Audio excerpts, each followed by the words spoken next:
வடசேலம் அருகே நண்பர்களுடன் கடலில் குளித்த கல்லூரி மாணவன் கடல் அலையில் சிக்கி உயிரிழந்த சம்பவம் அப்பகுதியில் சோகத்தை ஏற்படுத்தியுள்ளது.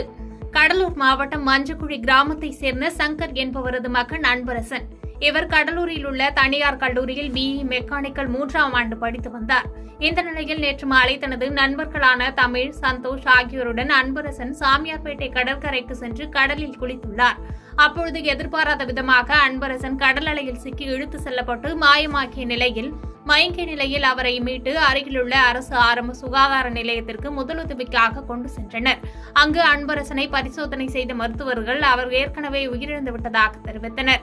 அதனைத் தொடர்ந்து அன்பரசன் உடலை அவரது உறவினர்கள் மற்றும் நண்பர்கள் அவரது சொந்த ஊருக்கு கொண்டு சென்றனர். இந்த சம்பவம் குறித்து புதுச்சத்திரம் போலீசார் விசாரணை மேற்கொண்டு வருகின்றனர். வாணியம்பாடி அருகே ரயில் பாதையை கடக்க முயன்ற பெண் தனது கணவன் கண்முன்னே ரயிலில் சிக்கி உயிரிழந்த சம்பவம் பரபரப்பை ஏற்படுத்தியுள்ளது.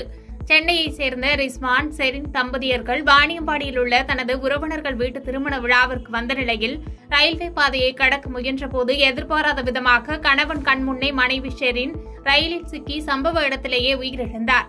இதுகுறித்து தகவல் அறிந்த ஜோலார்பேட்டை ரயில்வே போலீசார் சம்பவ இடத்திற்கு விரைந்து வந்து சடலத்தை கைப்பற்றி பிரேத பரிசோதனைக்காக வாணியம்பாடி அரசு மருத்துவமனையில் வைக்கப்பட்டு ரயில் விபத்து குறித்து விசாரணை மேற்கொண்டனர். இதுபோன்று ரயில்வே பாதையை கடக்க முயன்று உயிரிழப்புகள் ஏற்படுவது தொடர்கதையாகி வருவதால் வாணியம்பாடியில் ரயில்வே நிர்வாகம் சார்பில் யாரும் ரயில்வே பாதையை கடக்க முடியாத வண்ணம் தடுப்பு வேலி அமைத்து விபத்துகளை தடுக்க வேண்டும் என சமூக ஆர்வலர்கள் மற்றும் அப்பகுதி பொதுமக்கள் கோரிக்கை வைத்துள்ளனர். வண்டலூர் அருகே பிரபல தனியார் கல்லூரிக்கு வெடிகுண்டு மிரட்டல் விடுத்த சம்பவம் பெரும் பரபரப்பை ஏற்படுத்தியது. சென்னை வண்டலூர் அருகே கிளாம்பாக்கம் காவல் நிலைய எல்லைக்குட்பட்ட தனியார் பல்கலைக்கழகத்திற்கு தொலைபேசி வாயிலாக ஆண் நபர் ஒருவர் தொடர்பு கொண்டு கல்லூரி வளாகத்திற்குள் வெடிகுண்டு வைத்துள்ளதாகவும் மேற்படி வெடிகுண்டு 1 மணி நேரத்தில் வெடிக்கப் போவதாகவும் கூறிவிட்டு இணைப்பை துண்டித்துவிட்டதாக கூறப்படுகிறது. பின்பு சம்பவம் குறித்து கல்லூரி நிர்வாகம் சார்பில் கிளாம்பாக்கம் காவல் நிலையத்தில் தெரிவிக்கப்பட்ட தகவலின் அடிப்படையில் ஆய்வாளர் ஆல்வின் ராஜ் தலைமையிலான குழு மற்றும் வெடிகுண்டு நிபுணர்கள் குழு ஆகியோர் கல்லூரி வளாகத்தில் சோதனை மேற்கொண்டனர். மேலும் புகாரின் பேரில் வெடிகுண்டு மிரட்டல் யார் விடுத்தது, எங்கிருந்து விடப்பட்டது என்ற கோணத்தில் தீவிர விசாரணை நடத்தி வருகின்றனர். போதை இளைஞர்களால் அரசு பேருந்து நடத்துனருக்கு நிகழ்ந்த விபரீதம். வேகத்தடை அமைக்காததே உயிரிழப்பிற்கு காரணம் என கூறி உள்ளூர் மக்கள் சாலை மறியல் செய்தது பரபரப்பை ஏற்படுத்தியது. நெல்லை மாவட்டம் கங்கைகொண்டான் அருகே ராஜா புதுக்குடி பகுதியைச் சேர்ந்தவர் முருகன். இவர் நெல்லை அரசு போக்குவரத்து கழகத்தில் நடத்துனராக பணிபுரிந்து வந்துள்ளார். இந்த நிலையில் வழக்கம் போன்று பணி முடிந்து பணிமனையில் நேற்று மதியம் கோட்டூர் வழியாக தனது இருசக்கர வாகனத்தில் வீடு திரும்பிக் கொண்டிருந்தார். அப்போது எதிரில் அதிவேகமாக போதையில் இருசக்கர வாகனத்தில் வந்த 3 இளைஞர்கள் முருகன் ஓட்டி சென்ற பைக் மீது மோதியுள்ளனர். இதில் சம்பவ இடத்திலேயே பேருந்து நடத்துனர் முருகன் உயிரிழந்தார். இதையறிந்த போதை இளைஞர்களில் 3 பேரில் ஒருவர் தப்பி ஓடிய நிலையில் மற்ற 2 இளைஞர்கள் படுகாயமடைந்த நிலையில் காவல்துறையினர் மீட்டு அரசு மருத்துவமனையில் சிகிச்சைக்காக அனுமதித்தனர்.